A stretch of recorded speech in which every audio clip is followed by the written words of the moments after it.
Hey, Rick St. John with Castle Rock Burgers. And today we're going to be in our food trailer and we're going to be doing a rotisserie chicken. So here I have a large pan with a pan liner, and I like to use those for convenience. Here I've got a chicken and I'm going to open that. Now, whenever I do this, I use a scissors opening the plastic bag. I do not use a knife. It's a great way to dull and ruin a good knife. So here, as I go ahead and open up this chicken, I want to try to preserve as much juice in that or in the original bag as possible, and keep my pan liner. There will be some juice get in there, but I'm going to want to keep that fairly nice. So first I'll go ahead and take all the insides out of the cavity, whether that be the neck and gizzard and heart and things like that. So here I'm taking it out, and I have most of the juices preserved inside the bag. And once I get that out, I'm going to go ahead and look over the chicken. I'm going to take any pin feathers or things that may be on it off. I'm also going to cut the neck out. That's important for me to do that. It helps the heat get down in the chicken from the rotisserie as well. It opens up that part of the cavity. All those insides, I will save all those and freeze them. And when I go to make a chicken stock, I'll use that. So again, I'll clean up the chicken on the outside and make sure there's no feathers and things like that. And I lay all that stuff to the side. Once I do that, I'm going to want to go ahead and pat the chicken dry, and I'll use a paper towel for that. Be sure to get under the wings and the back of the chicken really well, because it's going to, there's a lot of moisture in those chickens when they're sitting in those bags. So you'll want to do the inside of the cavity as well. And once you have all that done, take the insides, put them in a plastic bag. You can freeze them and use them later for a chicken stock. It's excellent for that. Now we'll go ahead. We're going to get our pan cleaned up. We're going to go ahead and change the liner. Because with the other chicken, I'm going to go ahead and lay it down in there. So I don't want any of that old juice. Now, I do not wash my chickens. I see people do that from time to time. It's not really recommended to do that. You can actually provide more contamination to the chicken doing that. I just pat them dry and move forward with my seasoning and stuff.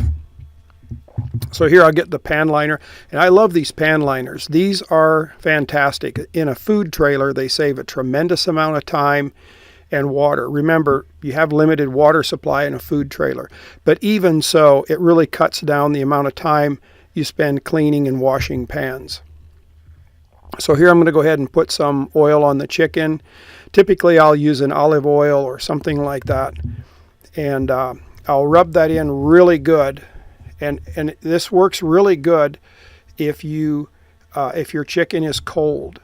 You don't want the chicken warm. I take it right out of the refrigerator when it's cold, and I get the oil on there pretty quick. It'll help your seasonings really stick to the chicken very nicely. So here I'm going to flip it over. I'm going to do the back side of the chicken now. Some people season the inside of the chicken.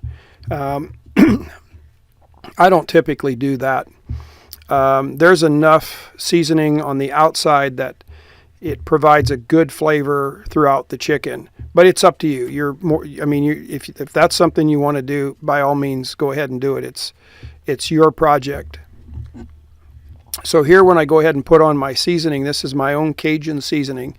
I like to stay 6 to 8 inches above the chicken or anything that I'm seasoning, so that you get a nice even spread. You don't want a big clump of seasoning going in one spot. Not only does it waste seasoning, but nobody wants to bite into that. So I'll get a nice even spread of seasoning over the entire chicken. If the chicken is big enough, you can put your hand inside the cavity and rotate it around. It works quite nice to do that. So here I'm doing the back side.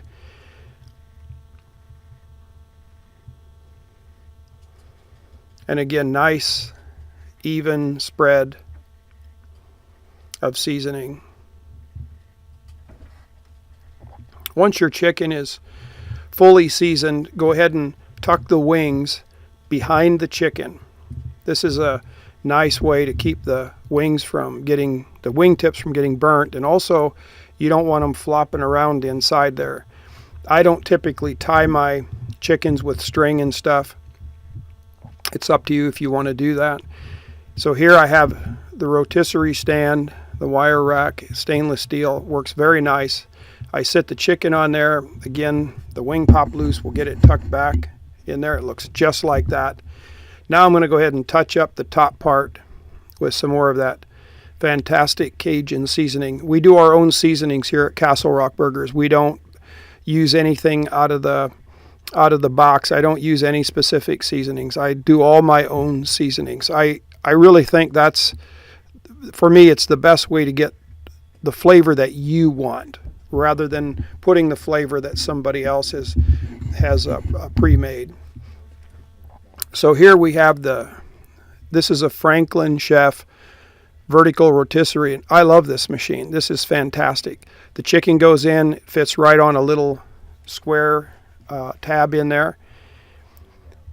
And it goes up to 120 minutes. Now this is about a 6.5 pound chicken.